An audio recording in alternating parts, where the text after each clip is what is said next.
নওজওয়ানেরা তরুণেরা মনে রাখবেন আল্লাহ নবী সাহাবা হুজুরদের নিয়ে বসে রয়েছেন।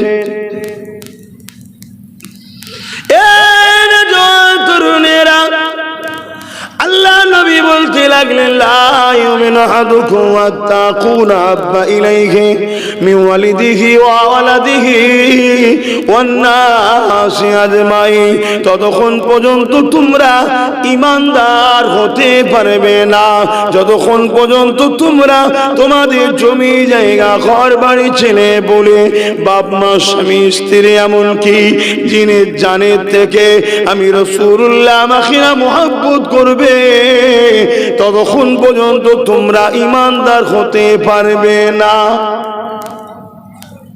আর যে ঈমানদার নয় সে জান্নাতে যাবে? একটু সরাসরি দেন না। গরমে কি খুব ক্লান্ত আপনারা? গরমে খুব ক্লান্ত আর না গলা বাঁচাচ্ছ ভোটে যে চিল্লাবে বলে? আরে ভোটের জায়গায় ভোট থাকবে, কিন্তু মনে রেখে দিও রাজনীতি করতে গিয়ে যেন জাহান্নামে চলে যাবো, এটা বোঝানো দরকার আছে না? না, হ্যাঁ, রাজনীতি করছো করো, দুনিয়াদারি করতে হবে, রাষ্ট্রকে চালাতে হবে, কিন্তু রাজনীতি করতে গিয়ে যেন জাহান্নাম না কিনে ফেলো, এটা মাথায় রেখে দিও। রাজনীতি করছো করো, করতে গিয়ে যেন জীবনটা দিয়ে ফেলুনি, তাহলে সব বেকার হয়ে যাবে। তাহলে বলো একটু গলাটা ছাড়বে না? আমার তো কথা বলতে খুব কষ্ট হচ্ছে। গরমকালে এলে কি সমস্যা কি জানি, ওই জামা ঘাম গায়ে বসলেই আমার গলা চেপে যায় গরমকালে। তা আপনাদেরও কি একই রোগ আছে নাকি? বাপ বেটা ভাই ভাই সব একই রোগ ধরেছে? অসম্ভব কিছু নেই, সব তোমরা একই ঘরের নাকি? এক লাইনের তো নাকি? না কাতার উল্টো দিকে আছে? জাহান্নামীদের দিকে নয় তো? হ্যাঁ, আমরা ইনশাআল্লাহ জান্নাতি দিকে। বলুন ইনশাআল্লাহ, বলুন না আলহামদুলিল্লাহ। আবার শুনে কিছু জাহান্নামীরা টিটকিরি মারে, আব্বাসের দিকে জান্নাতের টিকিট দিচ্ছে। ভাই আমি কাউকে কখনো জান্নাতের টিকিট দিয়েছি? কথা বলেন দিয়েছি মানে কি করবে এরা দিশে বুঝে পাচ্ছে যে এত বুঝায় এত বলি আব্বাসের থেকে লোকগুলোকে সরাবো, সরতে চাইছে না। আচ্ছা আপনাদের কাছে আমার কাছে আপনাদেরকে এনেছে কে? বলুন বলুন বলুন। তাহলে সরাতে পারবেন কে? আল্লাহ। তা দুনিয়ার লোক যখন আনেনে তো দুনিয়ার লোক সরাতেও পারবে? এ তো সোজাসুজি হিসাব। ভাইরা নওজওয়ান তরুণেরা আমার নবী পাকে প্রেমিকেরা মন দিয়ে শোনেন। নওজওয়ান তরুণেরা আল্লাহ নবী জানিয়ে দিলেন ততক্ষণ পর্যন্ত তোমরা ঈমানদার হতে পারবে না যতক্ষণ পর্যন্ত তোমাদের ঘর বাড়ি জমি জায়গা ধন দৌলত কারবার ব্যবসা ছেলে পুলে বাপ মা স্বামী স্ত্রী এমনকি নিজের জানের থেকে আমি রাসূলুল্লাহ আমাকে না বেশি ভালোবাসতে পারবে ততক্ষণ পর্যন্ত তোমরা জান্নাতি হতে পারবে না, ঈমানদার হতে পারবে না।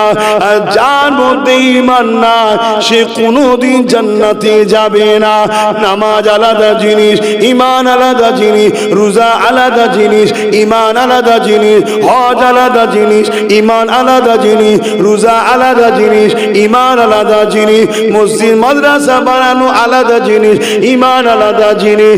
ঈমান হলো রাসূলুল্লাহকে জানের থেকে বেশি ভালোবেসে আদবের সাথে মেনে নেওয়া, নামাজ রোজাদারি ডুবি হয়, মসজিদ মাদ্রাসা বানানো দান খায়রাত এগুলো যখন ঈমানদাররা করবে আল্লাহ পাক তাদেরকে নেকি দেবে ভালো কাজ করার জন্য।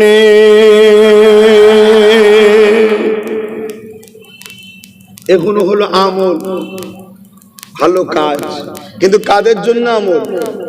আচ্ছা মুদি যদি মসজিদ তৈরি করে নেকি হবে তো?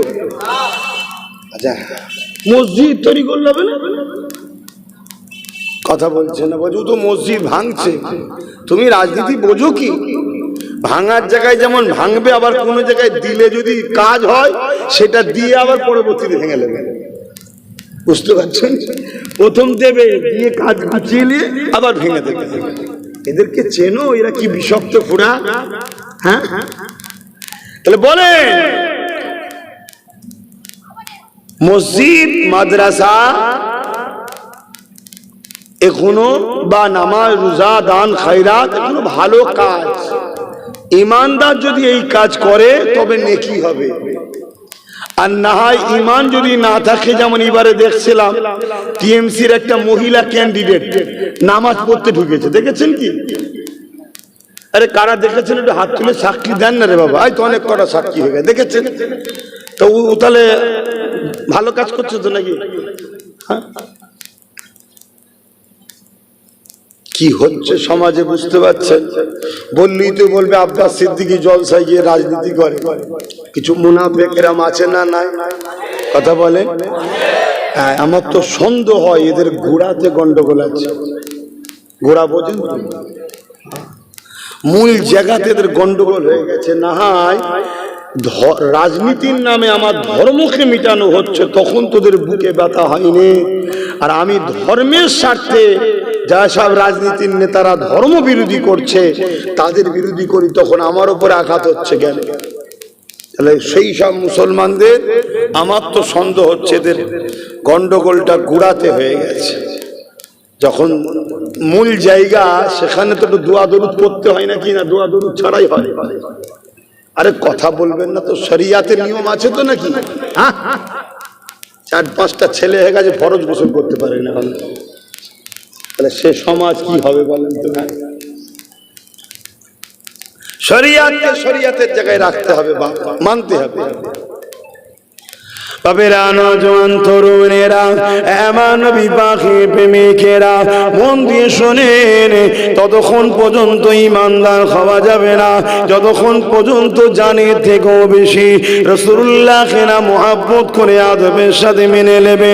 এই কথা যখন রাসূলুল্লাহ বললেন, ওই মজলিসে হযরতে ফারুক আজম বসেছিল, তিনি উঠে দাঁড়িয়ে বললেন, ইয়া রাসূলুল্লাহ, হাবিবাল্লাহ, আমি সব কিছু আপনাকে বেশি ভালোবাসি, ইল্লা মিন নাফসি, জানের থেকে নয়। ইয়া রাসূলুল্লাহ, হাবিবাল্লাহ, আমি আপনাকে জমি জায়গা থেকে বেশি ভালোবাসি, ছেলে পুনে সন্তানের থেকে বেশি ভালোবাসি, সব কিছুর থেকে বেশি ভালোবাসি, ইল্লা মিন নাফসি, জানের থেকে নয়। আল্লাহ নবী বললেন, ওমর, জানের থেকেও বেশি ভালোবাসতে লাগবে।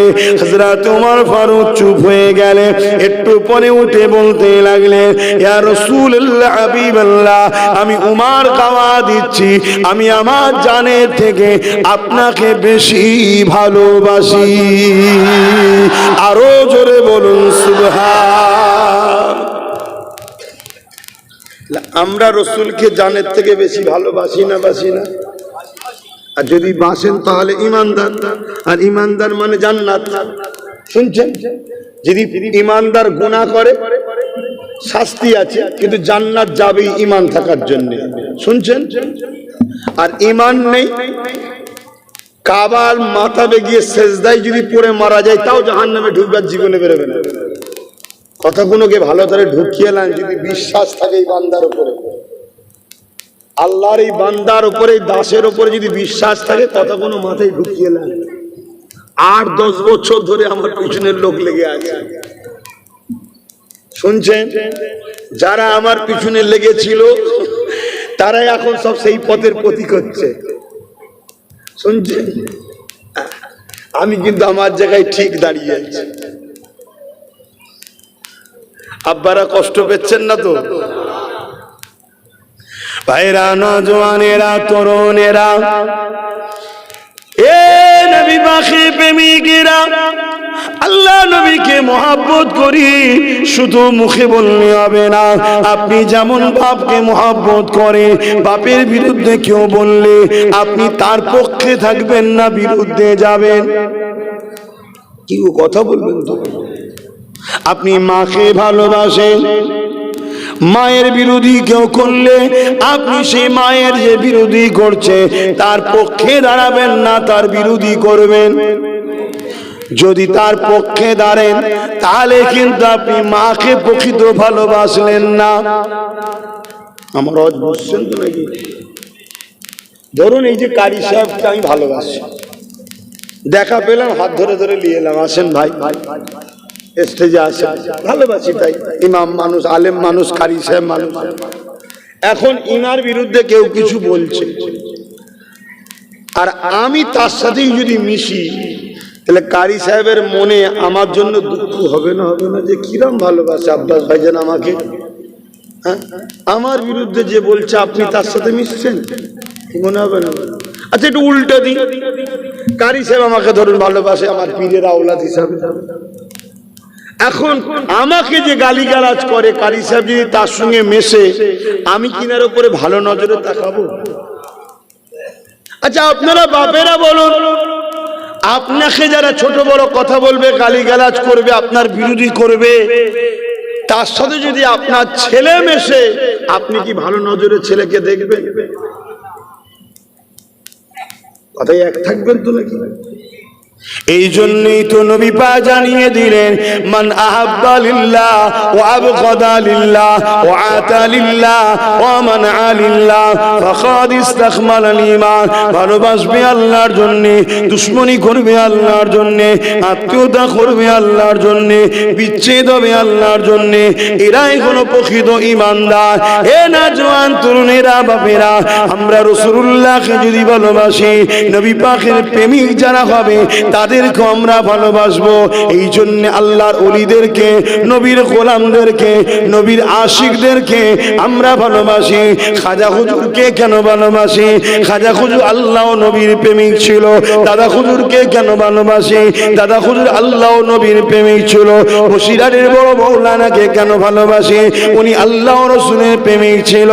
এ যুবকেরা, তরুণেরা, এটাই তো প্রেমের নিদর্শন। আমার প্রেমিকের যে হবে আমিও তার হব, যে আমার প্রেমিকের নয় আমি তার নয়। এ যুবকেরা, তরুণেরা, বাপেরা, এই প্রেম যে দেখাতে পারবে সেই তো রাসূলুল্লাহর প্রকৃত প্রেমী, তার মধ্যেই তো ঈমান রয়েছে। আর যে রাসূলুল্লাহর দুশমনকে আপন করে নেবে, সে যদি রাসূলুল্লাহকে ভালোবাসি বলে, সে মুনাফিক, মুসলমান ছাড়া অন্য কিছু নয়, তার জন্য জাহান্নাম রয়েছে। এ যুবকেরা, তরুণেরা, আমার নবী পাকের প্রেমিকেরা তাই বলে দিয়ে যায়, পরিবর্তন হয়, বুঝে বুঝে পা ফেলে। আল্লাহ নবী, নবী, দয়ার নবী, যে নবী আমার সারা জীবনটা তোমার আমার জন্য কেঁদেছে, আজও রওজা মুবারকে কাঁদছে। আল্লাহ যেদিন কিয়ামত ঘোষণা করবে, হযরত ইসরাফিল আলাইহিস সালামকে, হযরত জিবরাইল আলাইহিস সালামকে আল্লাহ পাক পাঠিয়ে দেবে, এ জিবরাইল, দুনিয়া জমিনে চলে যাও, আমার হাবিবকে যে উঠিয়ে নিয়ে আসো। আজকে দিনে আমি আল্লাহ আমার হাবিবের মাথাতে শের মুবারকে শাফাআতের তাজ পরিয়ে দেব। আরো জোরে বলুন সুবহান।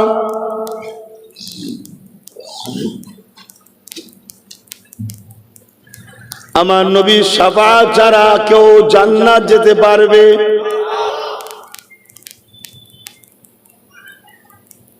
যুবক, আম্মা, বোনেরা, ভাইয়েরা, বাপেরা, মায়েরা, একটু শোনেন মন দিয়ে। নিওয়া না নিয়া সব নিজের নিজের ব্যাপার। আমার কথা নেবেন কি না নেবেন সব নিজের নিজের ব্যাপার, কিন্তু মন দিয়ে একটু শোনেন। কত লোক দুনিয়ায় এলো, সব কিন্তু এক এক করে কবরে চলে গেল। আজ আমি আছি, আপনারা আছেন, একদিন চলে যাবে। আখেরাত কিন্তু বড় কঠিন হবে। একটু বুঝে বুঝে পা ফেলেন, একটু বুঝে বুঝে চলে। সব জায়গায় ত্যাগ স্বীকার করা যায়, দুনিয়ায় সব সম্পর্ককে বিচ্ছেদ করা যায়, সব সম্পর্ক থেকে দূরে সরে যাওয়া যায়, কিন্তু আল্লাহ ও রাসূল থেকে দূরে সরলে কপাল দুনিয়া আখেরাতে ফেটে যাবে। শুনছেন তো নাকি? আব্বাস সিদ্দিকীকে আজকে ভালোবাসি, কাল থেকে সম্পর্ক কেটে দেওয়া যেতে পারে। কথা বুঝছেন না? আমাকে আনলেন না, আমার সঙ্গে মিশলেন না, কিন্তু আমার রাসূলুল্লাহ থেকে যদি দূরে সরে যাও, তাহলে কিন্তু সব বরবাদ হয়ে যাবে। হযরত জিবরাইল আলাইহিস সালাম দুনিয়া জমিনে এসে আল্লাহ পাককে আওয়াজ দিয়ে বলতে লাগবেন, ও রাব্বি আল্লাহ পাক, আপনার হাবিব কোথায় রয়েছে? আমি জিবরাইল খুঁজে পাচ্ছি না। কেন এই জমিন সে জমিন থাকবে না, কুল্লু মান আলাইহা ফান, সব কিছু আল্লাহ ফানা করে দেবে। গাছপালা, পাহাড় পর্বত, জমি জায়গা কিছুই থাকবে না। নতুন করে আল্লাহ বিচারের জন্য ময়দান তৈরি করবে। এই সময় সাল্লাম জিজ্ঞাসা করতে লাগবে, ও রাব্বি আল্লাহ, আপনার হাবিব কোথায়? আমি জিবরাইল খুঁজে পাচ্ছি না। আল্লাহ পাক সময় বলতে লাগবে, এই জিবরাইল, দুনিয়ার জমিনে কান লাগিয়ে লাগিয়ে শোনো, যে জায়গা থেকে দেখবে কান্নার আওয়াজ আসছে, ওই জায়গাতে কান লাগিয়ে লাগিয়ে লাগিয়ে দেখো। যে জায়গা থেকে দেখবে কান্নার আওয়াজ আসছে, ওই জায়গাতে আমার হাবিব তিনার গুনাহগার উম্মত উম্মতিদের জন্য কাঁদতেছে। আরো জোরে বলুন সুবহান। এই নবীকে মহব্বত করেন না? আজও আমাদের জন্য কাঁদছে। সেই নবীর দিনের যারা দুশমন হবে তাদেরকে আমরা আপন করতে পারি? সেই নবীর যদি দিনের দুশমন আমার ভাইও হয়ে যায়, সেই ভাইয়ের সঙ্গে সম্পর্ক রাখা যেতে পারে? খুব সাবধান। আজ পুরো দুনিয়া জুড়ে ষড়যন্ত্র চলছে ইসলাম ও মুসলমানকে মিটিয়ে দিবার। প্যালেস্তাইন আমাদেরকে মিটানো হচ্ছে, মসজিদ আকসাতে বোম চাষ করা হচ্ছে, সুদানেতে মুসলমানদেরকে গণহত্যা করা হচ্ছে। আমার ভারতবর্ষের গুজরাট থেকে শুরু করে, উত্তরপ্রদেশ থেকে শুরু করে সর্ব জায়গাতে মুসলমানদের উপরে হত্যা লীলা চলছে। মসজিদ মাদ্রাসাকে পর্যন্ত শেষ করে দেওয়া হচ্ছে। 2002 গুজরাটের মতো দাঙ্গাতে যার হাত রঙিন হয়ে রয়েছে, তাকে ফুলের মালা পর্যন্ত আমার রাজ্য সরকার পাঠিয়েছিল, মনে আছে না? এদের সবাইকে দেখতে আলাদা লাগতে পারে, এদের সবার মূল জায়গা হচ্ছে একটাই, ইসলাম ও মুসলমানকে মিটিয়ে দাও। কোন কোন জায়গায় ডাইরেক্ট, আর কোন কোন জায়গায় সংখ্যা যেখানে বেশি আমরা, ওখানে ডাইরেক্ট নয়, ওখানে একটু ইনডাইরেক্ট। আস্তে আস্তে ভালোবাসা জন্মে ঘরে ঢুকছে, আস্তে আস্তে প্রীত তৈরি করে কাছে আসছে, তারপরে নিয়ে যে মেরে ফেলার প্ল্যান করছে। উদাহরণস্বরূপ, যেখানে সংখ্যা কম আমাদের, সেখানে ডাইরেক্ট জোর করে ধরে বিষ খাইয়ে দিচ্ছে। আর যেখানে আমাদের সংখ্যা বেশি একটু, সেখানে ডাইরেক্ট বিষ খাওয়াচ্ছে না, অতিথি আপ্যায়নের নামে শরবত দিচ্ছে, শরবতের মধ্যে বিষ দিচ্ছে। কথা শুনছেন তো নাকি? অসুবিধা হচ্ছে। যেমন ডাইরেক্ট উত্তরপ্রদেশে, গুজরাটে, আসামে বিভিন্ন জায়গায় ডাইরেক্ট বিষ খাওয়াচ্ছে, অর্থাৎ বিজেপি হলো ডাইরেক্ট আমাদের দুশমন। আর আমার বাংলায় দেখুন, শরবতের নামে তার মধ্যে বিষ। আমাদেরই দরদি, আমাদেরই আপন, আমাদেরই সবসময় সাথে থাকার দাবিদার, আমাদেরই নিয়ে বড় হয়েছে, কিন্তু আমার মসজিদের জন্য কথা বললে বলে দিল্লি চলে যাও। আমার মাদ্রাসার জন্য যখন কথা বলবো বলে দিল্লি চলে যাও। এটা কি মেনে নেওয়া যেতে পারে? তার থেকেও বড় বিষয়, আপনারা হয়তো ভুলে যেতে পারেন, আমি কিন্তু ভুলে যাইনি। এক নারী সুরাতে এক চরিত্রহীন বিজেপির কোন এক এমপি, নূপুর শর্মা তার নাম, হযরত নবী মুহাম্মদ সাল্লাল্লাহু আলাইহি ওয়াসাল্লামের পরিবার নিয়ে নোংরা কটূক্তি করেছিল, মনে আছে? জোরে বলুন, মনে আছে? ওই সময় ধর্মপ্রাণ মানুষ তাম বিশ্ব জুড়ে আন্দোলন করছিল। আমার ভারতবর্ষের বিভিন্ন রাজ্যে আন্দোলন হচ্ছিল। আমার বাংলাতেও আমরা যারা নবীকে ভালোবাসি, সংবিধান অধিকার দিয়েছে, আমরাও আন্দোলন করছিলাম। ওই সময় বাংলার প্রাক্তন মুখ্যমন্ত্রী মমতা ব্যানার্জি কি বলেছিল? ট্রেন ধরে দিল্লি গিয়ে আন্দোলন করো, এখানে নয়। বলেছে না বলেনি? তাহলে আজকে ভাইপোকে ধরতে এলে আন্দোলন হবে বাংলায়, কোন টিএমসি নেতা মন্ত্রীকে ধরতে এলে, এক কথায় চোরাদের ধরতে এলে আন্দোলন হবে বাংলায়। কোন যদি কিছু সমস্যা হয় তার জন্য আন্দোলন হবে বাংলায়। টাটা কারখানাকে তুলে দিবার জন্য রোড বন্ধ করে হাজার হাজার কোটি টাকা সম্পদ নষ্ট করে এই বাংলায় আন্দোলন হতে পারে। আর আমাদের জানের থেকে প্রিয় নবী মুহাম্মদ সাল্লাল্লাহু আলাইহি সাল্লামের উপরে ওই চরিত্রহীন নারী যখন আঘাত দিয়েছিল, তার বিরুদ্ধে যখন আমরা আন্দোলন করছিলাম, এই বাংলার টিএমসি গভর্নমেন্ট বলেছিল ট্রেন ধরে দিল্লি চলে যাও। দিন আর তাহলে আমাদের কাছে যদি নবী আগে হয়, নবীর প্রেম যদি হৃদয়ে থাকে, আজকে তাহলে আমাদেরও বলা দরকার, ভোট আমাদের কাছে আশা করো না, কেন আমরা নবী মুহাম্মদ রাসূলের গোলাম। আমার নবীর হয়ে বাংলায় কথা বললে যদি তোমার বুকে ব্যথা হয়, আমার নবীর হয়ে আন্দোলন করলে তুমি যদি ট্রেন ধরে দিল্লি যাবার পরামর্শ দাও, তাহলে তোমার মতো অপদার্থকে আমরা ভোট দিয়ে বেঈমান হতে রাজি নয়। এটা বলা কি অন্যায় হবে? দরকার আছে না? হাত তুলে সাক্ষী দাও, কারা বলতে পারবে? কারা বলতে পারবে? হাত লম্বা করে তোলো।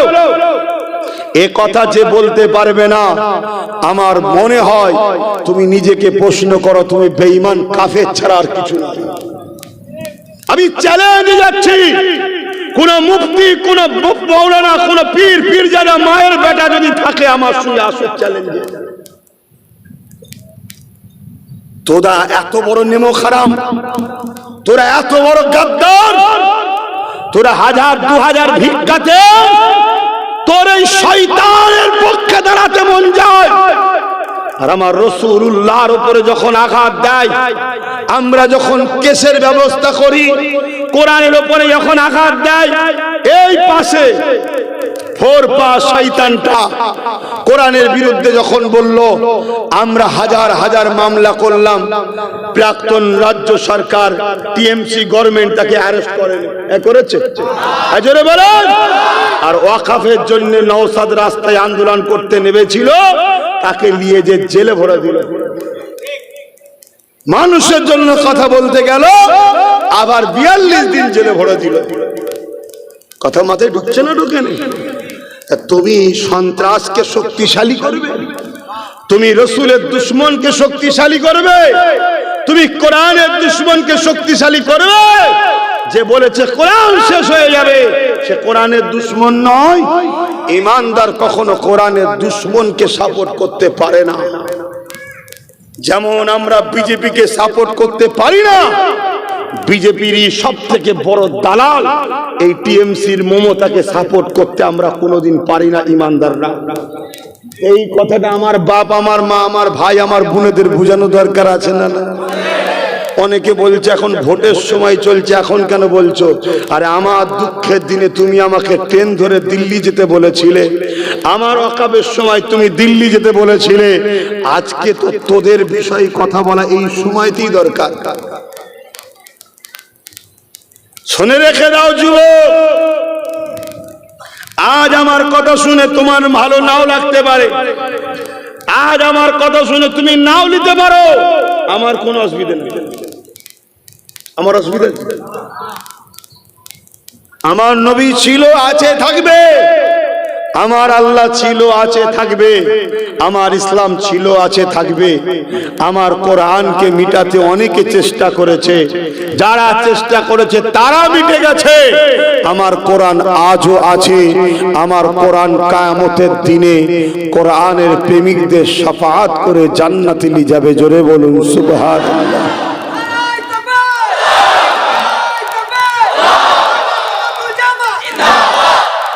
আজকের দিনে তুমি যদি রাসূলুল্লাহর পক্ষে না দাঁড়াতে পারো, তাহলে মনে রেখে দিও কিয়ামতের দিনে তুমি নবীর শাফাআত পাবে না। যে নবী পাকের বিরুদ্ধে বলেছে সে যেমন শয়তান, জাহান্নামী, কুকুর, তার বিরুদ্ধে বলতে গিয়ে যার বাধা হয়, যার অসুবিধা হয়, সেও আমার নজরে জাহান্নামেরই একটা কুকুর। কথা মাথায় ঢুকছে না? ঢোকে না? হ্যাঁ, মরণের ভয় তোমরা করতে পারো। মরণকে গলায় নিতে চাই রাসূলুল্লাহর জন্য। কেন? রাসূলুল্লাহর হয়েছে মরে, সে তো কবরে রাসূলুল্লাহ দিদার পাবে। জোরে বলুন সুবহানাল্লাহ। আরো জোরে বলুন সুবহানাল্লাহ। কথা মাথায় ঢুকছে? ওখানে যে লাইন দিকে মুখের সামনে বলো, আমার এই প্রতিবাদের, এই প্রতিবাদটা আমার কি অন্যায় হচ্ছে করা? আওয়াজ দিয়ে বলো, অন্যায় হচ্ছে? আমার তো মনে হয় যুদ্ধ যদি করতে হয় যুদ্ধ করা দরকার। যুদ্ধ যদি করতে হয় যুদ্ধ করব, কিন্তু রাসূলের দুশমনকে কখনো সাথ আমরা দিতে পারবো না।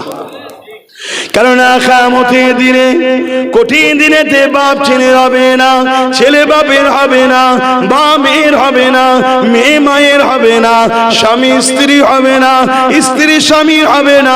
এত কঠিন দিন হবে যেদিন মাথায় এক বেগদা ইখতিলাফাত উপরে আল্লাহ বা সূর্যকে নামিয়ে দেবে। সূর্যের 12 গুণ তাপ বেড়ে যাবে। 1 গুণ তাপে কোটি কোটি মাইল দূরে রয়েছে, এই তাপ সহ্য করা যাচ্ছে না। সেদিন মাথার এক বেগদা ইখতিলাফাত উপরে আল্লাহ নামিয়ে দেবে। সেই দিন কি করে সহ্য করবে? ওই সূর্যের তাপেতে মাথা ক্ষীণগুলো গলে গলে ঝরে ঝরে পড়বে। ওই সূর্যের তাপেতে লোহা যেমন আগুনে দিলে পুড়ে লাল হয়ে যায়, জমিনটা পুড়ে লাল হয়ে যাবে। মানুষ দাঁড়াতে পারবে না।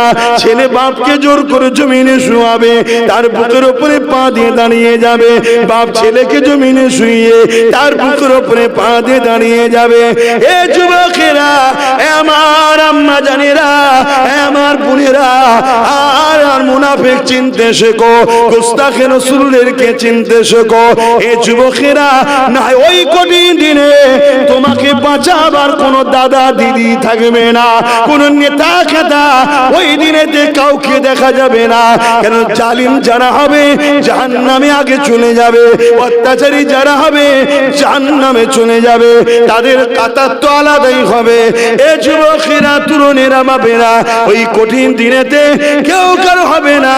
ওই সময়টা আমিন আল্লাহ মুহাম্মদ রাসূলুল্লাহ আল্লাহ পাকের কাছে ফরিয়াদ করবে, ইয়া রাব্বি হাবলি উম্মতি উম্মতি উম্মতি উম্মতি।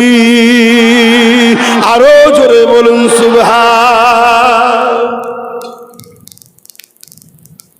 সেই নবীর জন্য জান দিতে পারবো বলছি, আর জান না দিতে পারলে, জানের থেকে বেশি মহব্বত না করতে পারলে ঈমানও তো না। সেই নবীর বিরুদ্ধে কেউ চরিত্রহীন নারী কিছু মন্তব্য করবে, আর তার বিরুদ্ধে আমি কথা বলতে যাব, আর আমার রাজ্য সরকার বলবে ট্রেন ধরে চলে যাও, ওখানে না হয় তেল পুলিশ হবে, কেস হবে, মামলা হবে।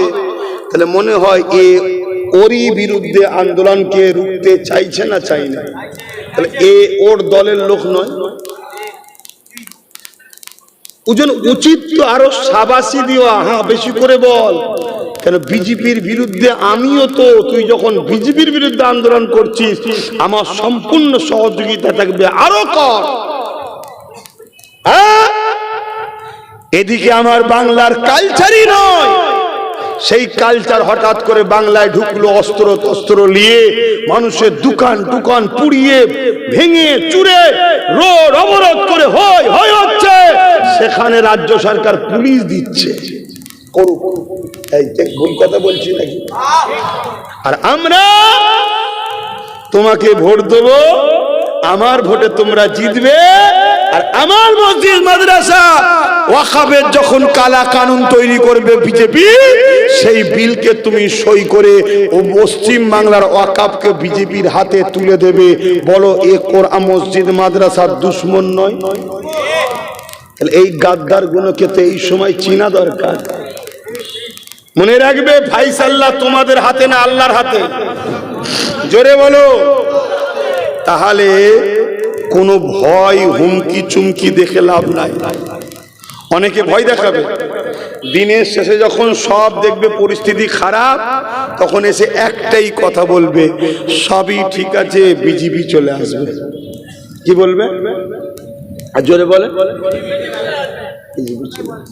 আচ্ছা 2011 আগে বিজেপি ছিল, এলো কি করে? দেশ স্বাধীনতার পর থেকে 1947-এ দেশ স্বাধীন, কথা বুঝে আসছে। তারপর থেকে 2011 পর্যন্ত বাংলায় বিজেপি আসতে পেরেছে। হঠাৎ করে বিজেপি বাংলায় এলো কি করে? ধরুন 1947 থেকে এই গ্রামে পাহারা দিতেন আমাদের কারি সাহেব, বুঝাবার জন্য বলছি। ইনার হাতে গ্রামের দায়িত্ব। এই গ্রামে কখনো খুন হয়নি, রেপ হয়নি, চুরি হয়নি। তার মানে এই কৃতিত্বটা তাহলে কার? বলুন বলুন, সরাসরি কারি সাহেব।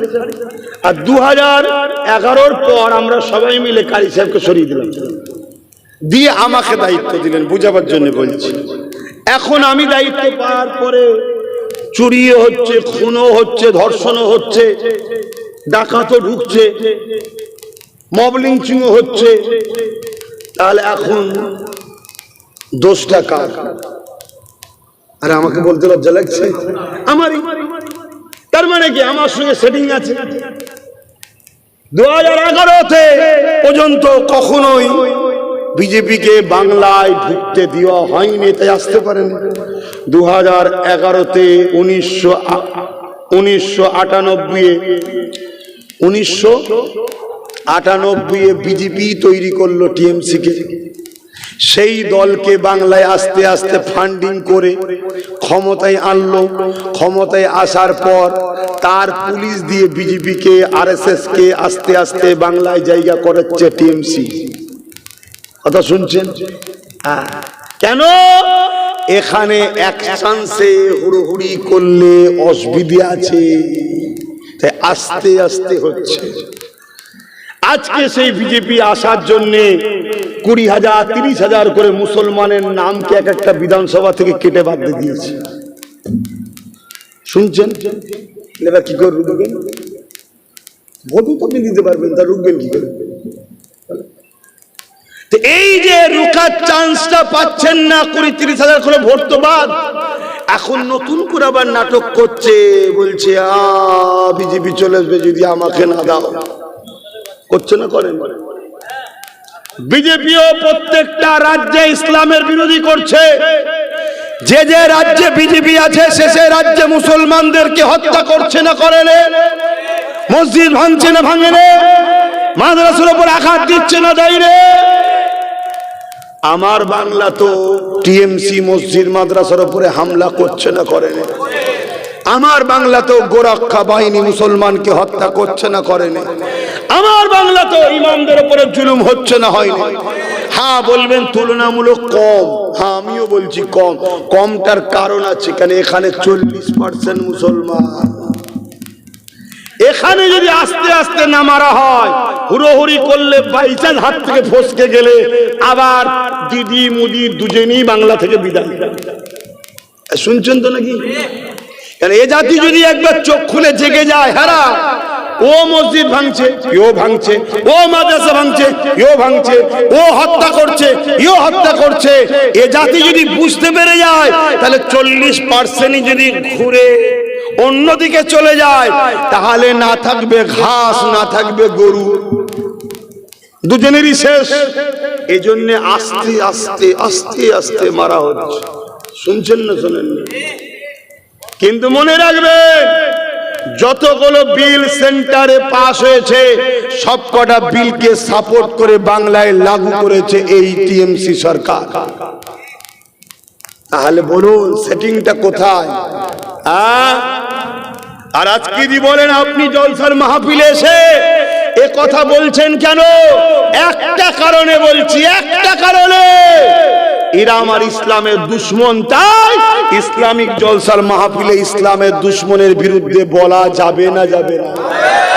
যদি না যায় তাহলে ফেরাউনের বিরুদ্ধে বলা যাবে না, নমরুদের বিরুদ্ধে বলা যাবে না, সাদ্দাতের বিরুদ্ধে বলা যাবে না, এজিদের বিরুদ্ধে বলা যাবে না, নমরুদের বিরুদ্ধে বলা যাবে না। কেন? তারাও ছিল অত্যাচারী শাসক এবং ইসলামের দুশ্মন, নবীদের দুশ্মন। আজকে দিদি মোদিও অত্যাচারী শাসক, ইসলামের দুশ্মন। একজন হুজুর হিসাবে নবিয়ানা মেম্বারে নবীর দুশ্মনদের বিরুদ্ধে নবীর উম্মতকে সজাগ করিয়ে তাদের থেকে দূরে থেকে ঈমান বাঁচাবার জন্য চেষ্টা করা দরকার আছে না? তবেই তো জলসা। নয় জলসা করে কি হবে? যদি কাফেরই হয়ে গেল, বেঈমান হয়ে গেলে জলসা দিয়ে কি হবে? যদি কাফের বেঈমান হয়ে গেল তো মসজিদ বেনি কি হবে? কাফের বেঈমানের নামাজ পড়ে কি হবে? শুনছেন? সব বক্তা মৌলভী সাহেবের সঙ্গে আব্বাসকে মিলাবেন না। আমি পেটের জ্বালায় জলসা করি না। পেটের জ্বালায় যদি জলসা করতাম মাসে একটা করলেই হয়ে যাবে। আমাকে যা দেয় মাসে একটা করলেই আমার সংসার চলে ভেসে যায়। শুনছেন তো নাকি? আমাকে কি দেয় আপনারাও তো জানেন, আপনারাই দেবেন তো। এত কত লোকের রাগ, যত রাগছে তত দেখছি বেশি করে দিচ্ছে। শুনছেন? তাহলে বলুন, আজকে টিএমসি দলের লোকেরা তাদের দলকে বাঁচাবার জন্য চিল্লাচ্ছে না চিল্লাই নেই? বিজেপিরা তাদের দলকে বাঁচাবার জন্য চিল্লাচ্ছে না চিল্লাই নেই? তা আমি আমার রাসূলুল্লাহ দিনের জন্য, রসুলের দিনের দুশ্মনদের বিরুদ্ধে চিল্লাবো না? চিল্লাবো না? এই জন্য চিল্লাচ্ছি, জাতিকে বুঝাচ্ছি, জাতি সময় এসেছে দিদি মুদির বিরুদ্ধে ভোটটা দাও। কেন? এরা ইসলামের দুশ্মন, এরা ওয়াকাফের দুশ্মন, এরা কোরআনের দুশ্মন। এ কোরআনের সূরা তাওবার 5 নম্বর আয়াতে হিংসা ছড়াই বলছে বিজেপির 4-5 নেতা, আর মমতা বলছে কোরআনটাই শেষ হয়ে যাবে, আমার উন্নতি শেষ হবে না। এরা দুজন কোরআনের বিরুদ্ধে না বিরুদ্ধে নয়? তো সময় এসেছে, এই জাতিকে বলছি আল্লাহ তোমার যখন নামটা এখনো রেখেছে, ভোটটা দিবার সময় কোরআনের দুশ্মনদের বিরুদ্ধে দিও। কথা বলা কি হারাম হয়ে গেল? আর না এর পরে বার আরো 30,000 কেটে নেবে।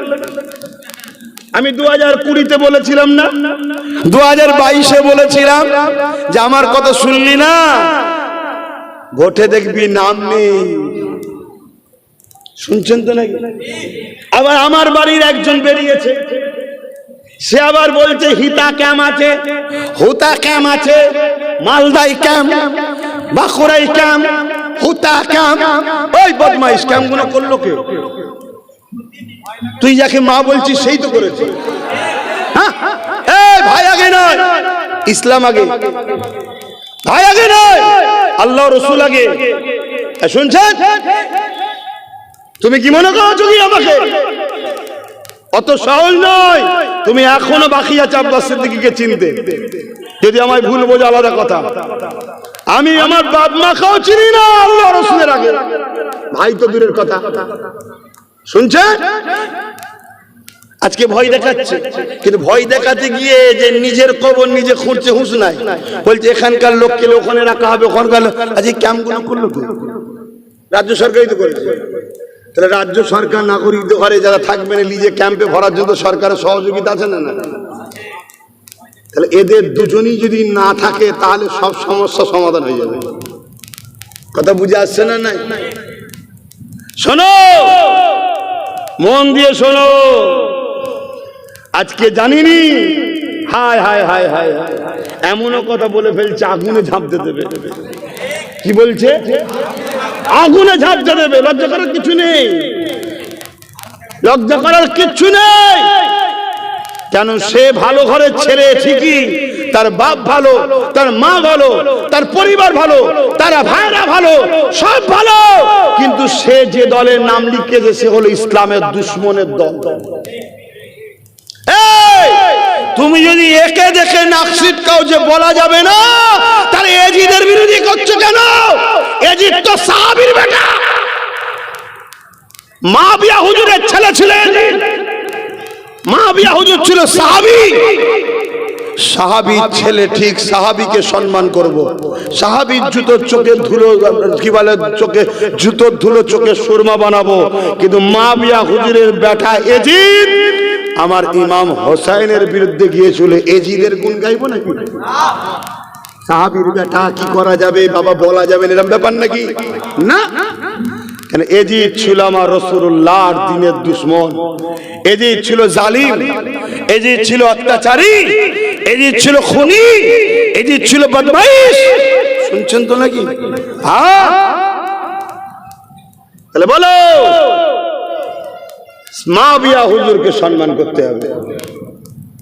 লাশ তার বাপ, তার মা, তার ভাই, তার খানদানের উপর আমাদের সম্মান শ্রদ্ধা আছে, কিন্তু তুমি যে দলের নাম লিখিয়েছো ও দল তো আমার ওয়াকফের দুশমন, আমার মসজিদের দুশমন, আমার মাদ্রাসার দুশমন, আমার কবরস্থানের দুশমন, আমার ঈদগাহর দুশমন। তুমি ফোন করছো, বলে না ঘরের লোক যদি গাদ্দার হয় ক্ষতিটা বেশি হয়। তো ঘরের লোক তো সবার নম্বর জানে না, জানে না, একসাথে উঠা বসা করেছে না করেনি? ফোন করছে, হ্যালো তোকে 2 কোটি দেবো, চলে আয়। হ্যালো তোকে প্রধানটা করে দেবো, চলে আয়। হ্যালো তোকে বিডিও কি বলে সভাপতি করে দেবো, চলে আয়। তোকে সমিতিতে দেবো, চলে আয়। ফোন করছে, করে করে করে করে শয়তানের দিকে ডাকছে। শুনছেন? তাহলে আমি চুপ করে গিয়ে দাঁতে খিলাল দিয়ে বসে থাকবো নাকি? কি বলছেন বলবেন তো, মসজিদ মাদ্রাসার পক্ষে বলবো না, তবে হ্যাঁ আল্লাহ যেন আমার ভাইকে হিদায়েত করে এই দোয়াটাও চাই। বলুন আমি। কেন ভালো ঘরের ছেলে, সোহবতে খারাপ হয়ে গেছে, খারাপ জায়গায় পড়ে গিয়ে খারাপ হয়ে গেছে, আল্লাহ যেন তাকে হিদায়েত করে। বলুন আল্লাহুম্মা আমিন। আপনি চান না ভাইটা ফিরে আসুক? তাহলে চান যদি, তাহলে দোয়া করুন আল্লাহ যেন ওকে হারিয়ে দেয়। হেরে গেলে দেখবেন ওকে আর পাত্তা দিচ্ছেন। শুনছেন তো নাকি? ওটা তো শুধু স্যাম্পেল, স্যাম্পেল, কোনো মূল্য নেই ওর, মমতার কাছে কোনো মূল্য নেই, স্যাম্পেল। শুধু মুসলমানদের ঘরে বোকা বানাচ্ছে, হুজুর রে দেওয়াছে রে, এই আমার দলে হুজুর আছে, দেখ দেখ। তাহলে আমি যদি মাদ্রাসার দুশমন হই, হুজুর কখনো সাথ দেয়? তার মানে আমি আল্লাহর ওলি, হুজুর আমার সাথে আছে, আয় আয়। এভাবে তোমাদেরকে ধরবে বলে ওই মাছ ধরতে গেলে যেমন টোপ দিতে হয়, ওকে টোপ বানিয়েছে। আর যখন ওই টোপ খাবে না, দেখবেন ওকে আর মমতা লেবে না। তাহলে আমার ভাই তওবা তিল্লা করে আবার ফিরে আসবে না, আসবে না? এইটা কি আমার ভাইয়ের দুশমনি করলাম? এক কথা বলছি, দেখলেন না, দেখলেন না? আর একজন এই মুফতি সাহেব কি করছে, আল্লাহ জানে কি মুফতি। ওর যে অপশন দিয়েছে, ওই যে কি শিক্ষা টিক্ষা সব না, সেখানে দেখাচ্ছে উচ্চ মাধ্যমিক পাস। তাহলে কত ফাঁসছে দেখেছেন? লোভ মানুষকে ধ্বংস কিভাবে করে। এতদিন সবাই জানতাম বড় মুফতি, বড় আল্লামা, এখন দেখছি উচ্চ মাধ্যমিক পাস। দেখেছেন আপনার সোশ্যাল মিডিয়ায়? হ্যাঁ কি না বলবেন? দেখলেন না কত খারাপ দিকে নিয়ে চলে যাচ্ছে? ইসলামে যেটা নিষেধ সেটা করাচ্ছে। দেখলেন না একটা আলেম দাবিদার, মুফতি দাবিদার, একটা লুটেরা গুন্ডা বদমাইশ কত লোকের অত্যাচার করেছে, তার পায়ে হাত দিয়ে সালাম করছে ভোট দিবার জন্য। কোথায় গেল? শুনছেন? তাহলে কোথায় নাবাচ্ছে? তাহলে একটা আলেম, আপনারা কি চান একটা আলেম, একটা মুফতি, একটা দাবিদার, মৌলানা দাবিদার, সে একজন ফাসেক ফাজেল বেহুদা জালিমের পায়ে হাত দিয়ে সালাম করুক? এইটা আপনারা দেখতে চাইছেন? আপনারা ভিডিওতে দেখেছেন না দেখেন না? তাহলে কোথায় নাবাচ্ছে? দেখে শুনছেন না শুনেননি? এদেরকে নাবাচ্ছে কোথায়? তাহলে ওই মৌলানা সাহেবেরও ফিরে আসা দরকার আছে না? ফিরে আসার জন্য সোজা রাস্তা হারিয়ে দিও। হেরে গেলে দেখবেন ওকেও নেবে না। কথা কিছু বুঝতে পারছেন? বন্ধ করে দিয়েছে। হেরে গেলে ওকেও নেবে না। তো যাক, আমি এই যে গুটি কত কথা বললাম, আপনারা বুকে হাত দিয়ে বলুন, আপনাদের কি আমার উপরে কষ্ট হলো? আর একটু হ্যাঁ কি না বলবেন? হাত তুলে সাক্ষী দেন যে আমার পক্ষে তো নাকি ঠিক বলিছি তো নাকি? কষ্ট নিলেন না তো? আল্লাহ নবী সাহাবী হযরত আবু বকর সিদ্দিকীর কানে শুনে খবর এসে গেল, মুসাইলামাতুল কাজ্জাব নামে এক ব্যক্তি মিথ্যা নবী দাবি করেছে। হযরত আবু বকর সিদ্দিক সাহাবা হুজুর দিয়াকে ডাক দিলে, এ বাবা সাহাবারা, মুসাইলামাতুল কাজ্জাব একদিকে যেমন কোরআনের আয়াতের বিরোধী করেছে, অপর দিকে আমার রাসূলুল্লাহর খাতমে নবুয়তের বিরোধী করেছে। মুহাব্বত কাকে বলে একটু মন দিয়ে শোনে। শুধু বলবেন নবীকে ভালোবাসি, আর ঝান্ডা ধরে বেড়াবেন নবীর দিনের দুশমনদের। নবীকে ভালোবাসি বলবে, আর ভোট দিবার সময় নবীর দুশমনদেরকে শক্তিশালী করবে। এই গাদ্দারির শাস্তি আল্লাহ দেবে আপনাদের। কোরআনের সূরা বাকারার মধ্যে আল্লাহ জানাচ্ছে, আমাকে আমার হাবিবকে ছেড়ে দিয়ে যাদেরকে তোমরা প্রাধান্য দেবে, যাদেরকে তোমরা বেশি আপন করে নেবে, আমি আল্লাহ তার হাতেই তোমাদেরকে মিটাবো।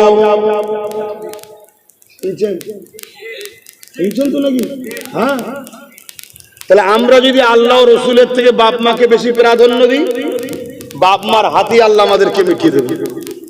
আর কোন বাপ মা যদি আল্লাহ রসুলের থেকে ছেলেকে বেশি প্রাধান্য দেয়, ছেলে এমন বিষাক্ত করবে বাপ মাকে উঠতে বসতে পিটবে। সমাজে হচ্ছে নয়? তার বাড়ির খবরলে দেখবেন ছেলে অন্যায় করে, মা বাপ রুখত না, এখন তার রিয়াকশন আসছে। আর শুনছেন? ঠিক তেমনি কোন বিষয়ে আল্লাহ রসুলের বিরুদ্ধে যেটা যাবে, সেই জায়গায় যদি আল্লাহ রসুলের পক্ষে না দাঁড়ায়, বিরুদ্ধে যদি চলে যায়, যার জন্য যাব তার হাতে আল্লাহ আমাদের মিটাবে। একটা উদাহরণ দেবো, দেখুন দিনের মতো প্রমাণ পাবেন। দেবো। আজ এই যে সিএ করে নাম বাদ গেল, আমাদের 93 লক্ষ লোকের ডিলিট হয়ে গেল। আচ্ছা, এসআইআর করে, আচ্ছা এই নামটা বাদ আমাদের দিল কে? শুধু বিজেপি না টিএমসির হাত আছে? একটু বলুন। বিজেপি হলো প্রথম শত্রু, সে আমাদেরকে বাদ দিতে চায় ঢুকার জন্য। যেমন বিহারে বাদ দিল, ঢুকলো, আবার নাম তুলে দিল। মানে ওর কাজ হচ্ছে ঢুকবো, তারপরে ভোটটা দিতে দিলে হবে না, ভোটটা দিতে দেবো না, আমি চলে আসবো, আবার নাম তুলে দেবো। বিহারে করেছে, শুনছেন? তাহলে আজকে এই বাংলায় বিজেপি ঢুকতে চাইছে, কিন্তু বারবার লাঠি খেচ্ছে। ওই জন্য এক একটা বিধানসভা থেকে 40,000 35,000 করে নাম বাদ দিয়ে দিয়েছে। এটা বিজেপির এজেন্ডা। কিন্তু এই এজেন্ডাকে বাংলায় বাস্তবায়ন করার জন্য মমতারা টিএমসির হাত আছে না? 90,000 অফিসার দিয়েছে, 250 কোটি টাকা খরচ করেছে, ঠিক তো? তাহলে দেখুন কোরআনের কথা কত সুন্দর মিলল। আমাকে ও আমার হাবিবকে ছেড়ে দিয়ে যাকে প্রাধান্য দিবি তার হাতে আমি আল্লাহ তোকে মিটাবো। আল্লাহ রসুলকে যদি প্রাধান্য দিতাম, তাহলে আজকে বলুন, যখন ওই বদমাইশ মেয়ের বিরুদ্ধে আন্দোলন করছিলাম, যখন বলেছিল দিল্লি চলে যাও ট্রেন ধরে, তখনই এর বিরোধী আমরা করতাম, করিনি? আরে আমি করেছি তো কি হয়েছে? আপনি করেন না, আপনি করেছেন দেখেছি, আমি করিনি। শাস্তি তো দুই ধরনের লোককে পেতে হয়। এক ধরনের লোক অন্যায় করার জন্য শাস্তি পায়, আর এক ধরনের লোক অন্যায়কারীর সঙ্গে থাকার জন্য শাস্তি পায়। পাই না? হ্যাঁ? তা দ্বিতীয় নম্বর কথা, যখন বলেছিল কোরআন শেষ হয়ে যাবে, এর বিরুদ্ধে আলেম উলামারা প্রতিবাদ করেছিল। তার সাথে আমরা মিশি না, আমরাও আসামি। তাহলে আজকে দেখুন আমাদের নাম বাদ চলে গেল। যাকে আপন করেছি তার হাত দিয়ে দেখুন আল্লাহ আমাদেরকে মিটাচ্ছে। এখনো সময় আছে, এখনো সময় আছে। বুঝার যদি হয় বুঝুন, আর বলবো না থাকবে। কি গো মুরব্বী আব্বা জানেরা, আর বলবো না থাকবে। থাক, আজান দিয়েছে, নামাজ পড়তে হবে। চলেন একটু সালাম দিয়ে নি। এ নবী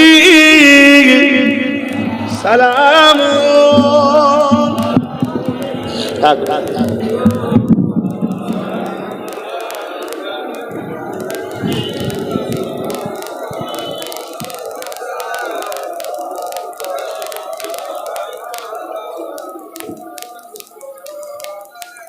طلع البدر علينا من شنيعة الوداع وجب الشكر علينا ما دعا لله أهداي يا نبي سلام يا رسول يا حبيب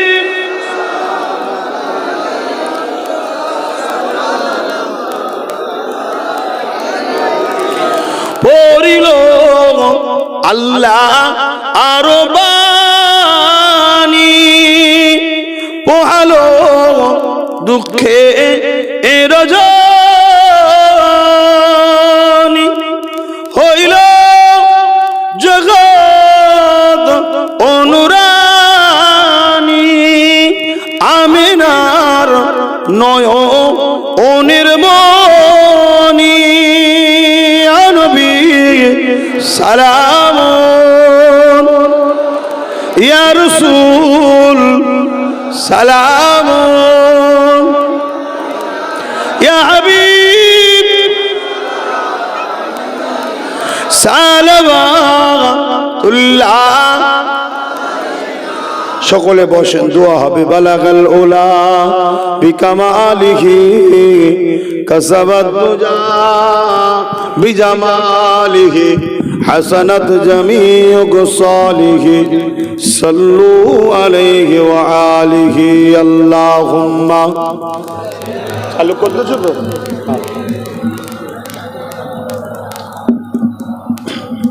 ওয়ালা আলি। আমার আব্বা জানেরা, আমি একটা ছোট্ট কথা আপনাদের কাছ থেকে একটু জানতে চাইবো। কি ছেলে হিসাবে বাপকে জিজ্ঞেস করতে পারি তো, নাকি ভাই হিসাবে ভাইকে জিজ্ঞেস করতে পারি তো? আশা করছি মা বোনেদের কাছেও আমার অধিকার আছে জিজ্ঞেস করা। তার আগে একটা ছোট্ট কাজ আছে। সেটা কি হলো? এখানে লিস্ট লোক দেখাচ্ছি, যাও চল যাও। ও মনে পড়েছে, আচ্ছা সেই কোথায় যেন বললো নওশাদকে সব দিচ্ছে, আমায় দেয় না, ওই জন্য মনে লিয়েছে না। ও চেয়ে খাওয়া লোক, আমি না, ওই লোক না না শুনলি? যাও তোমরা খেয়ে নেবে, ভালোবেসে আমার নামে। ওটা আমি বলেছি রে বাবা, বড় ভাই হিসাবে ছোট ভাইয়ের আল্লাহ কারে লোক ভালোবাসছে দেখে আমার বুকটা বড় হবে না, হবে না কি? এই জন্য খুশি আনন্দ করে বলেছি। কি তো ছেলেরা যাচ্ছে একটু জলসার জন্য, যার যা খুশি দেন। আর বিসমিল্লাহ শরীফের সঙ্গে দরুদ শরীফ সূরা ফাতিহা শরীফ পড়েন, আর এই সুযোগে দানটাও করে দেন। তারপরে একটা ছোট্ট কথা আপনাদের সঙ্গে একটু আলোচনা করব, বিনিময় করব, বাপ বেটাই, ভাই ভাই, মা বেটাতে, ভাই বোনেতে। কি লিখেছি? হ্যাঁ আচ্ছা ঠিক আছে, পানি আছে তো? হ্যাঁ খুলে দিন। কই কোথায় গেল কমিটি ছেলে? তাতে যাও, তাতে যাও, দেন পকেটে হাত দেন, যার যা খুশি দেন। নেই মুরব্বী নেই তো দেবেন তো, হয় নাকি? দেন কিছু কিছু দেবেন তো, এই দেবেন তো, পকেটে হাত দেন। কিছু কিছু করে দেন। টুপিতে কেন বয়স দিচ্ছ?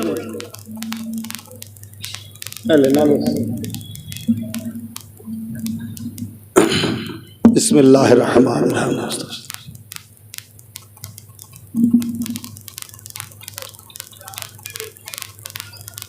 মাথা যন্ত্রণা করছে গরমে। এই গরমে বাচ্চাদেরকে সাবধানে রাখবেন। ঘাম গা হলে পানি খাওয়াবেন না, ঘাম গায়ে গোসল করাবেন না, ভালো করে মুছে তারপর। আর ঘাম গায়ে পাকা তরালে চলে যাবেন না, আগে ঘামটা মুছবেন তারপর নিয়ে যাবেন। মেনটেন করুন, ছোট ছোট বাচ্চা, ক্ষতি হবে। আসেন দোয়া হবে, তার আগে আমি একটা ছোট্ট আলোচনা করছি। আচ্ছা ভাই, দুটো নেতা, কটা নেতা? দুটো। একজন আমার কোরআনের বিরুদ্ধে, ওয়াকাফের বিরুদ্ধে, মসজিদ মাদ্রাসার বিরুদ্ধে, আর একজন কোরআনের দুশ্মনের বিরুদ্ধে কেসও করছে, ওয়াকাফকে বাঁচাবার জন্য লড়ছে। শুনছেন?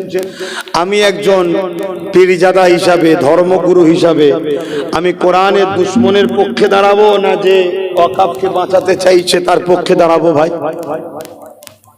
একটু আওয়াজ দিয়ে বলুন। ধরুন এক নম্বর নেতা, নাম্বার ওয়ান, যে ওয়াকাফের দুশ্মন, মসজিদ মাদ্রাসার দুশ্মন, কোরআনের দুশ্মন, কোরআন মিটে যাওয়ার বিশ্বাস রাখে। শুনছেন? আর একজন হলো দু নম্বর, সে হচ্ছে ওয়াকাফকে বাঁচাবার জন্য সুপ্রিম কোর্টে কেস চালাচ্ছে, ওয়াকাফকে বাঁচাবার জন্য রাস্তায় আন্দোলন করতে গিয়ে জেল খেটেছে, আবার এই কোরআনের বিরুদ্ধে যখন বলেছিল এর বিরুদ্ধেও কেস করেছে। তো বলুন, আমি একজন ইমানদার হিসাবে এই এক নম্বর যে ওয়াকাফের দুশ্মন তার পক্ষে থাকবো না যে দু নম্বর তার পক্ষে থাকবো? আপনাদের যদি বলা হয় তাহলে আপনারা কি এক নম্বরের পক্ষে থাকবেন না দু নম্বরে? দুটো আঙুল তুলে দেখাবেন যারা দু নম্বরে, যারা এক নম্বরে থাকতে চান একটা আঙুল তুলবেন, লম্বা করে তুলুন। ক নম্বরে থাকবেন? হাত তুলুন। আপনি তুলবেন না? ঠিক বলছেন? তুলুন, হাত তুলুন। যদি কি এক নম্বর চান এক নম্বরে বলুন, হাত নামান। এই দু নম্বরটা হলো আমার ভাই নওশাদ সিদ্দিকী। আজকে সে সুপ্রিম কোর্টে মামলা চালাচ্ছে ওয়াকাফকে বাঁচাবে বলে। ওয়াকাফের আন্দোলন করতে গিয়ে জেল খাটলো, 42 দিন পর্যন্ত তাকে মানুষের জন্য কথা বলার জন্য আবার জেল খাটতে হলো। আজকে এই বদমাইশের বিরুদ্ধে, এই যে কোরআনে ভুল আছে হিংসা ছড়াচ্ছে বলছে, কি বলেন না, 4 পাস বিজেপির নেতাটা, তার বিরুদ্ধেও কেস করলো। কথা বুঝে আসছে? আজকে সেই নওশাদের পাশে আমার দাঁড়ানো দরকার আছে না নাই? তা আমি তার পাশে আছি, আপনারা তার পাশে নাই? তার পাশে কারা আছেন একটু হাত তুলে সাক্ষী দেন, হাত তুলে সাক্ষী দেন। তার পাশে আছেন? আলহামদুলিল্লাহ। এই যে কথাটা প্রচার করলাম, এটা কি অন্যায় করে ফেললাম না? স্বাভাবিক, স্বাভাবিক যে আমার কোরআনের দুশ্মন হবে তার বিরুদ্ধে যেমন থাকার প্রচার করব, যে আমার কোরআনের পক্ষে হবে তার পক্ষে থাকার কথাও বলবো।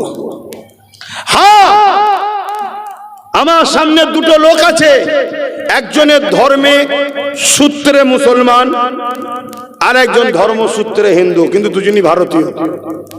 যে মুসলিম দাবিদার সে কোরআনের দুশ্মনের সাথ দিচ্ছে, আর যে অমুসলিম হিন্দু দাবিদার সে কোরআনের বিরুদ্ধেও যায় না আর কোরআনের পক্ষও নাই। সে তার ধর্ম নিয়ে থাকে, কোরআনের বিরুদ্ধেও কথা বলে না। দেশে বাঁচতে গিয়ে মানুষ হিসাবে মানুষের সাথ দিবার জন্য আমি অমুসলিমটা সাথ দেবো, কিন্তু এই নামধারী মুনাফিক মুসলমানটা সাথ দেবো না যে কোরআনের দুশ্মনী করছে। কথা মাথায় ঢুকছে? হ্যাঁ, হিন্দুরা আমাদের ভাই বোন, আদিবাসীরাও আমাদের ভাই বোন, যত মানুষ আছে সবাই বাপ আদম মা হওয়ার সন্তান, সবাই ভাই বোন।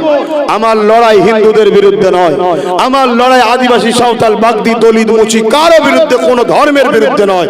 আমার লড়াই যারা আমার ইসলামের বিরুদ্ধে তাদের বিরুদ্ধে, আমার লড়াই জুলুমের বিরুদ্ধে, আমার লড়াই হিংসার বিরুদ্ধে, আমার লড়াই সন্ত্রাস জঙ্গিবাদ, আমার দেশের গাদ্দার যারা তাদের বিরুদ্ধে আমাদের লড়াই। কথা শুনছেন না শোনেন না? তাহলে সেই জায়গায় তুমি মুসলিম ঘরের সন্তান দাবিদার, কিন্তু তোমার আখলাক, তোমার কথাতে তোমার দেখা যাচ্ছে তুমি কোরআনের দুশ্মনের পক্ষে, তার মানে তুমি মুসলিম সেজে মুনাফিক।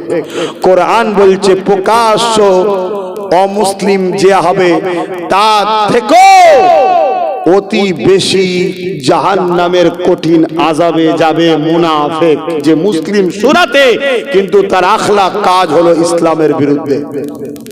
আমি বুঝাতে পেরেছি? তো এই জায়গায় দাঁড়িয়ে থেকে আমি আমার জাতিকে কেন এই কথাগুলো বললাম, এর পিছনে হাদিস দুটো বলবো, বলে দেবো। দুটো হাদিস বলবো। প্রথম নম্বর হাদিস মুসলিম শরীফের। আল্লাহ নবী বললেন, তোমার ঈমান আছে না নাই বুঝবে কি করে? ঈমানের লক্ষণ কি? আল্লাহ নবী বলছেন, কোন মুসলমানের মধ্যে তিনটে লক্ষণের মধ্যে একটা লক্ষণ যদি পাওয়া যায়, তার মানে ওই মুসলমানের মধ্যে ঈমান আছে। কিরকম? আল্লাহ নবী বলছেন, যুবকরা মন দিয়ে শোনো, প্যান্ট শার্ট পরা, দাড়ি চাচা, গান শুনেছো, মেলায় গেছো, ফাংশনে গেছো, এখনো কেউ তোমাকে কাফের বেঈমান বলতে পারবে না, গুনাহগার। শুনছো? কাল তওবা করার সুযোগ আছে, পরিবর্তন হবে, নামাজি হবে, দাড়িওয়ালা হবে, হাজি হবে, আল্লাহ চাইলে জান্নাতে যাবে। জোরে বলুন সুবহানাল্লাহ। কিন্তু ইসলাম, কোরআন, রাসূল, আল্লাহর বিরুদ্ধে যদি যাও, বেঈমান কাফের হতে হবে। শুনছেন? দুঃখের বিষয় বললাম, ৭৩ দলও মুফতি আছে। ৭৩ দলে কি আছে? মুফতি আছে। ওই মুফতিরা বেঈমান নেতাদের জন্য ফতোয়াবাজি করে, আল্লাহ ও রাসূলের দ্বীনের জন্য ফতোয়াবাজি করে না। এই বেঈমান নেতারা কখনো যখন কেউ বলে মসজিদে জুম্মার দিন হিংসামূলক, উগ্র, সাম্প্রদায়িক, উস্কানিমূলক বক্তব্য যেন না দেওয়া হয়, মসজিদের উপরে এত বড় দাগ লাগানো হচ্ছে, এই বেঈমান মুফতি মাওলানার মুখে কথা পাওয়া যায় না যে আপনি এটা ভুল বলছেন। কিন্তু যখন ওর বিরুদ্ধে আমি বলবো, তখন মুফতি মাওলানা বেঈমান গুনাহ আমার বিরোধী করে। শুনছেন?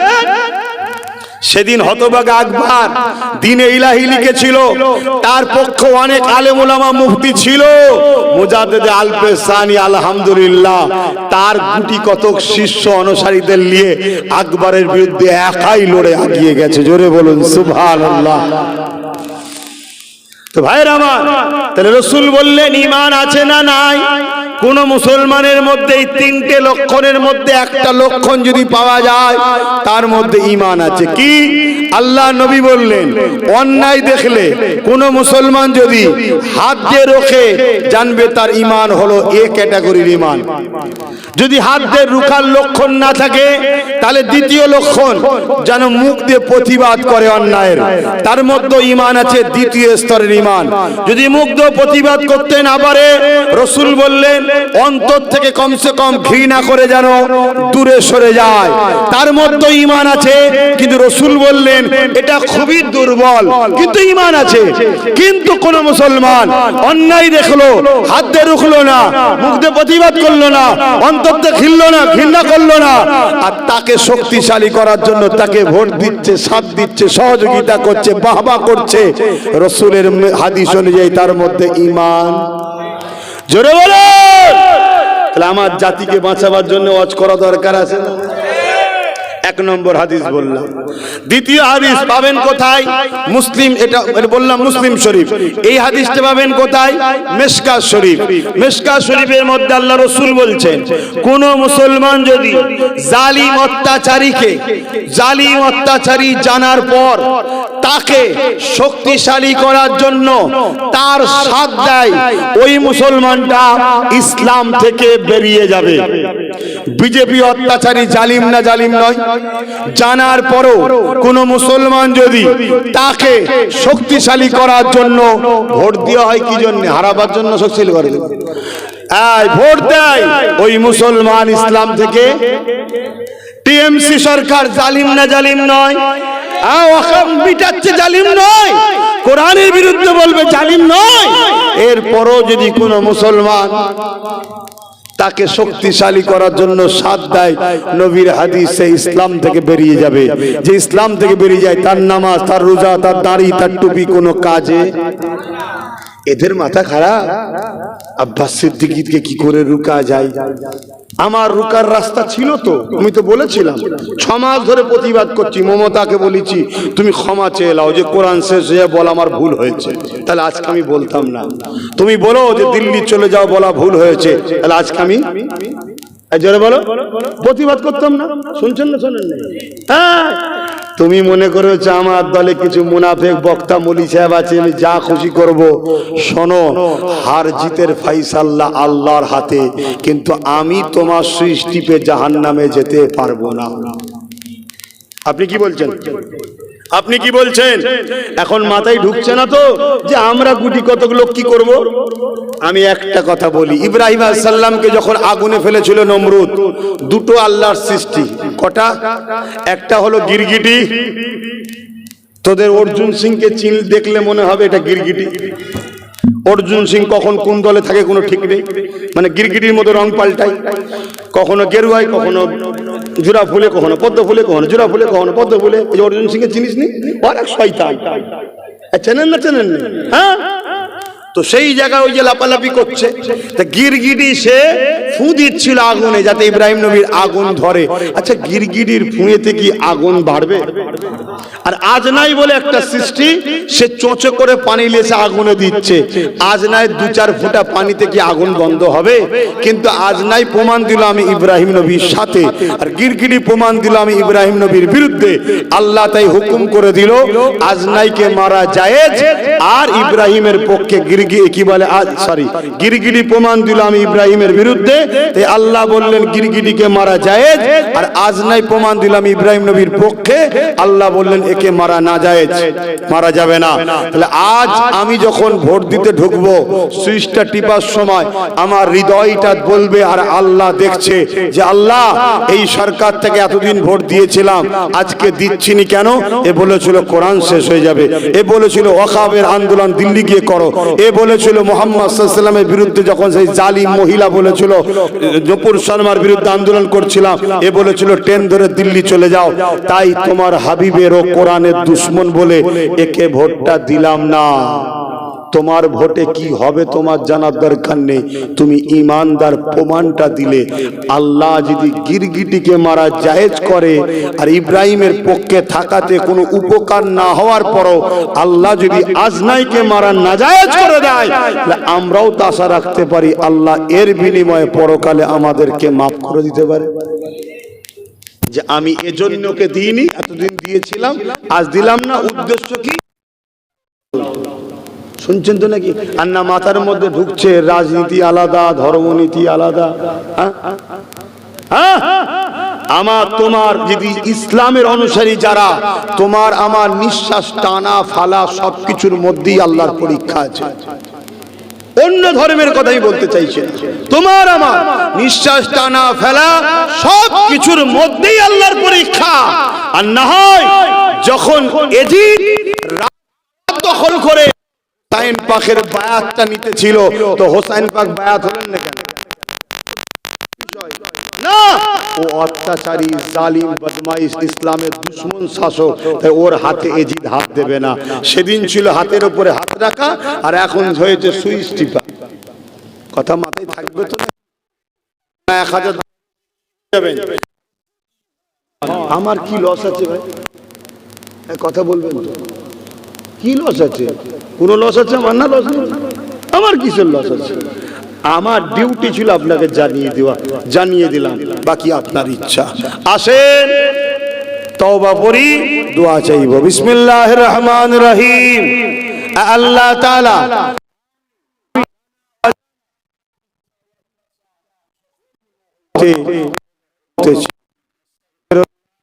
রব্বি মিন কুল্লি জামবি ইলাইহি লা ইলাহা ইল্লাল্লাহু ওয়াহদাহু লা শারীকা লাহু ওয়া আশহাদু আন্না মুহাম্মাদান আবদুহু ওয়া রাসূলুহু লা ইলাহা ইল্লাল্লাহ মুহাম্মাদুর রাসূলুল্লাহ সাল্লাল্লাহু আলাইহি ওয়াসাল্লাম। 5 ওয়াক্ত নামাজ পড়বেন, একবার রোজা রাখবেন, মালদাররা যাকাত দেবেন, হজ করবেন, বড়দের সম্মান করবেন, দেশটা আমাদের ভালোবাসবেন, যারা দেশদ্রোহী তাদের থেকে দূরে থাকবেন। আসুন শেষ কথা 2002 যাদের বাপ বা মায়ের বা দাদু দাদি যদি এমন কোন ব্যক্তির নাম ডিলিট হয়ে যায়, আমি তাকে বলে যাচ্ছি টেনশন করে জীবন দিয়ে ফেলবেন না, আপনার নাম ঘাড়কে তুলতে হবে। শুনছেন শুনছেন?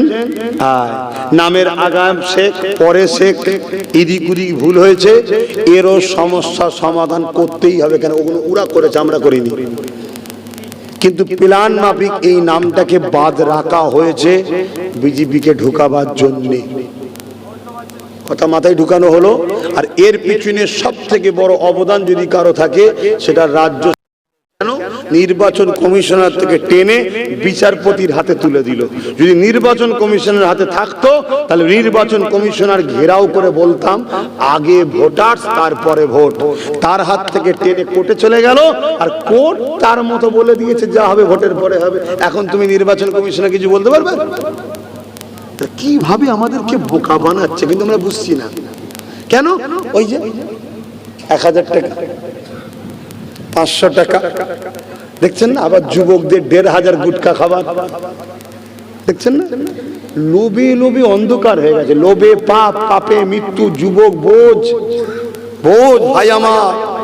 তাই যেসব ভাইরা বিগত দিন এই সরকারের সাথ দিয়েছিলেন, তাদেরকেও বলবো তওবা করেন, পরিবর্তন হন, আল্লাহ দিনের স্বার্থে, ঐক্যের স্বার্থে, বাচ্চাদের ভবিষ্যতের স্বার্থে ঐক্যবদ্ধ হন। আপনারা খবর রাখেন কি জানি না, ওবিসি বলে একটা মুসলমানদের সংরক্ষণ আছে, জানেন? তার 12টা রাজ্য সরকার বেজ্জি 13টা করে দিয়েছে। আর কোন মুসলমানের ছেলে পড়াশোনা করে চাকরি পাবে না, মুসলমানের ছেলে ভালো ভালো জায়গায় আর পড়াশোনার চান্স পাবে না। আর আগামী দিনে বুথ লেভেলে যে ওবিসি কোটায় মুসলমান দাঁড়াতো না, ওই জায়গায় আর দাঁড়াতেও পারবে না। তার 12টা বেজ্জি দিয়েছে মমতা ব্যানার্জি। এই খবরও তো রাখো না, এই রাখো না বলেই তো আমায় গাল দাও। আর যদি রাখতে, তাহলে তুমি বুঝতে পারতে যে আব্বাস সিদ্দিকী তার প্রাণ প্রিয় ভাইটাকে তোমাদের জন্য 42 দিন জেল খাটিয়েছে, তোমাদের জন্য না পিছিয়ে নাই, আমার মতো দেশে জলসা করতো, আরাম আয়েশের সঙ্গে থাকতে পারতো। যাক, এরপরও আল্লাহ খুশির জন্য বললাম, দিনের দায়ী হিসাবে বললাম, মানার হয় মানবে, না মানার হয় না মানবে। আল্লাহ